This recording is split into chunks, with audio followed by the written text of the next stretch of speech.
Thanks for joining us for episode 15 of the Healthcare Digest. I'm Justin Frazier with the Mazars Risk Consulting team, and several of our colleagues are joining us today from the healthcare consulting practice. I have Faith Soprasantos, Jennifer St. Marie, and Sean Kraus. In this episode, we're going to explore the potential risks that vendors and delegates pose to healthcare organizations and what are the best ways to mitigate those risks. And where we can begin, Faith, I'm going to ask you the first question. So you're a healthcare organization, you have a vendor. What are some of the risks that that vendor or delegate can pose to the healthcare organization? Awesome. Thank you, Justin. And hello, everybody. First things first, I think it's important to reiterate and really understand that there is risk for any healthcare organization whenever there's a core function that's delegated to a delegate or a service that's contracted to a vendor. Healthcare organizations are essentially accountable for their delegate or their vendor partners, and absolutely must ensure that their delegated functions meet regulatory requirements or that their contracted services are performed adequately. So for instance, with a health plan, while they're able to delegate a core function to another entity like utilization management or complex case management, it absolutely cannot delegate the responsibility to ensure that that core function is performed appropriately. What that actually means is that the health plan is held responsible and accountable to ensure that that delegated function meets its own authority, compliance authority requirements. And then conversely, for a vendor, which may not necessarily be a healthcare entity that's providing a contracted service, the healthcare organization must still manage that vendor to ensure that they're meeting contract terms. So overall, to answer your question, Justin, the biggest risk to any healthcare organization is really just thinking about delegation oversight or vendor management as an afterthought, and not assuring that their delegate or their vendor partners are meeting the requirements they themselves are obligated to comply with, or meeting contract expectations. It otherwise puts that healthcare organization at risk for reputational loss or even financial risk by incurring fines and penalties. Yeah, no, really good points. I'm going to back up for a second. That was excellent. You're using the term delegate, you're using the term vendor, delegate, vendor. Jennifer, can you explain the difference between a delegate and a vendor, just as just some background information, just so we know the difference? Absolutely. That's a common theme that we see quite frequently is that organizations confuse the two. What is a vendor and what is a delegate? So a vendor is a individual or another organization that creates a product or sells a service that the healthcare organization then maintains the authority or control over how that product or service is implemented and used. A delegated entity, the healthcare organization is basically signing over authority to that delegated entity to perform a function on the healthcare organization's behalf. Just because they're signing over authority, though, does not necessarily mean they're signing over or giving over risk. You can never delegate risk, to Faith's point. That is always going to be on the healthcare organization. They will always be charged with ensuring that the end product is compliant with either federal or state regulations. So I get it, the difference between a delegate and a vendor for healthcare organizations. Is this the case with all healthcare organizations to make this distinction? Loaded question to our provider and hospital expert, Sean Kraus. Well, from the hospital and provider standpoint, they're strictly dealing with vendors. They're not dealing with delegates. So they're working with organizations that are providing a service or a product.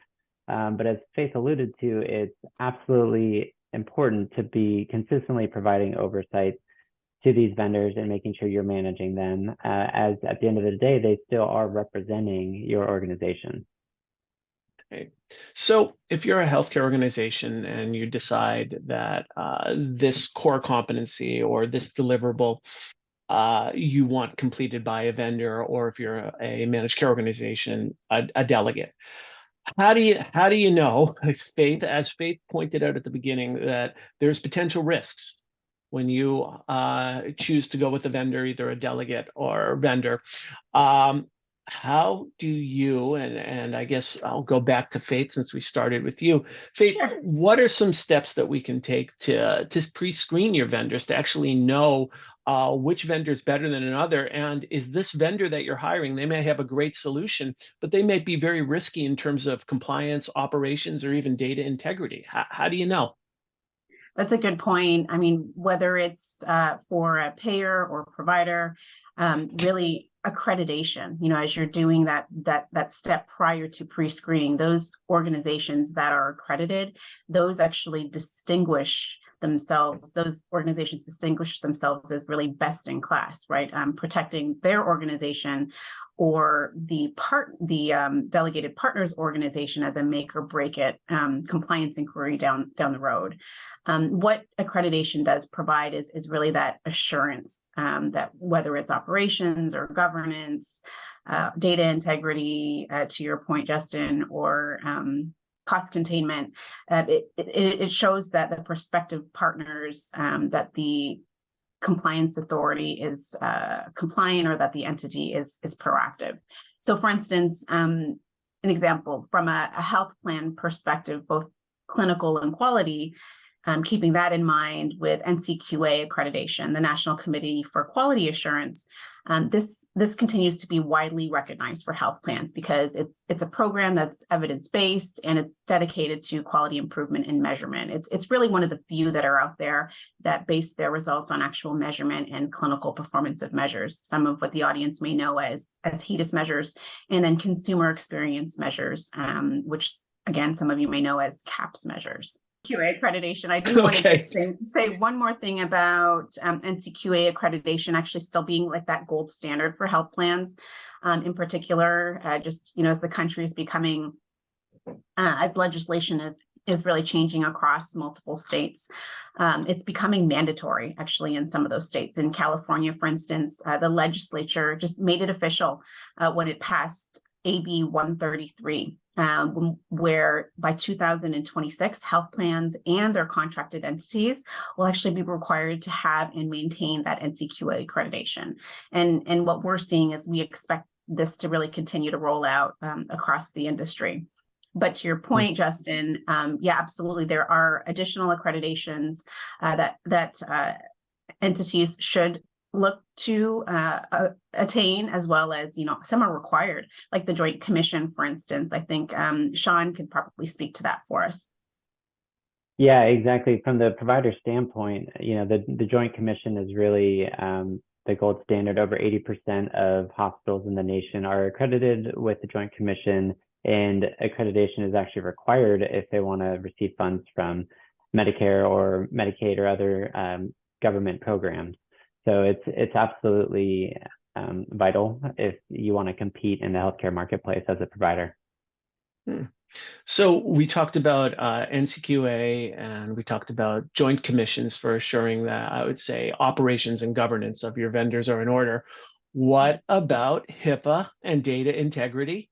Are there any accreditations that can assure that your vendors meet the HIPAA standards in terms of privacy and security? When you approach vendor selection, there's several factors to consider.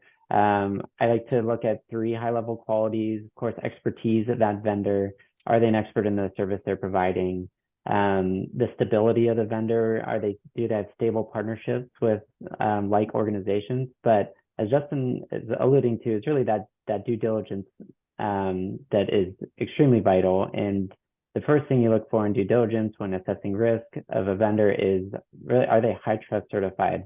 If they have the HITRUST certification, then you can really trust that this organization has a robust cybersecurity framework, and that they're going to be protecting your data. Yeah, so knowing these certifications, we went through NCQA, we went through HITRUST, we talked about joint commissions. So we at the beginning of the conversation were alluding, do your due diligence screen, but by having these accreditations, you're actually by choosing a vendor with one of these accreditations, you already know that you're dealing with someone best in class. For example, if a vendor you're hiring for your clinical utilization review and you're a payer, and that vendor is NCQA certified, you know that it has almost the good housekeeping seal of approval. And then from a provider sense, if a hospital or health plan is sharing PHI with with any sort of vendor doing telehealth or utilization review or population health, if it's high trust certified, that's another assurance that that vendor or delegate is going to have the highest standards for data integrity. So thank you for that and taking a minute to explain that. All right, so now we have the vendors. We're looking for the certification. We did the due diligence that you guys mentioned. We checked that they have the certification. Now they're on board.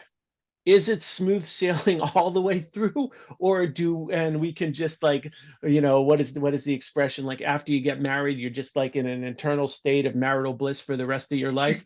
Can we kind of assume it's the same thing with the vendors, that once you contract with them, that job done, and there's no more oversight? Jennifer, you want to jump in? You're nodding your head. Yes. So while we would like for that marital bliss to continue for forever, it's a relationship that takes work. So you want to be doing ongoing monitoring of your vendor and your delegates especially, depending on what you've delegated them to do on your behalf, that might have a higher risk. So you might want to monitor them a little bit more closely than you would, say, a vendor that's maybe handling your mailing services. Not to say that you shouldn't keep an eye on them, but consider the risk of what you've asked them to do, what you've contracted with them to do, and that should directly correlate to how you monitor them. If you've delegated to an entity to do your utilization management, for example, you're going to want to monitor them more closely, and you're going to want to have those monthly turnaround time reports, those under and overutilization reports, things that you would be required to do as the organization to report up to any regulatory body. That's what you should require of your delegate, and it needs to be frequent. Don't have these once a year reviews without any spot checks, any pulse checks in between. There needs to be frequent communication between the organization and the delegated entity and the vendor to make that relationship work. Jennifer hit the nail on the head. I mean, whether it's for a payer or a provider, I mean, risk is ongoing. So that ongoing monitoring, whether it's comprehensive and robust, closely, or just, that high level management, it is forever. Mm-hmm. Sean, anything to Faith took it as well, but anything else to add from a provider point of view in terms of ongoing monitoring or auditing? Yeah, I mean, I think they both touched on it from the health plan standpoint, and the same applies for providers. You really need to keep a pulse on your vendors, meet with them at least monthly, make sure that they're providing the data and the report that you need. Check in with your staff that's consistently working with the vendor and making sure that operationally things are going smoothly. An area that I see a lot of vendor-provider relationships suffer is actually unclear roles and responsibilities between the two. And sometimes those aren't really uncovered until you start discussing with your staff and really digging into the weeds of the workflow. So it's absolutely important to keep a pulse on it. I actually am so glad that Sean brought that up, and just making sure that the roles and responsibilities are clear. And another way to mitigate risk is really ensuring that both internal and external partners or stakeholders understand what the actual process is. If it's a robust delegation oversight program or vendor management at a high level, I mean, all parties involved really need to understand what it looks like and what the expectations are. Oh. Well, this was really interesting, and you guys really laid out some incredible nuggets on not only finding your vendor, screening your vendor, and the ongoing monitoring. If someone wanted to reach out to you and do a follow-up from this, are you guys accessible? How can we reach out to learn more if someone has a question and wants to continue this conversation? Absolutely. You can reach out to any one of us. We have a integrated team that provides both delegation oversight and vendor management support from a healthcare standpoint, risk consulting, and management technology. So any one of us are easily accessible and available. Thanks, Faith. So this concludes the episode of the Healthcare Digest. Thanks for listening. And again, please don't hesitate to reach out with any questions or to continue this conversation.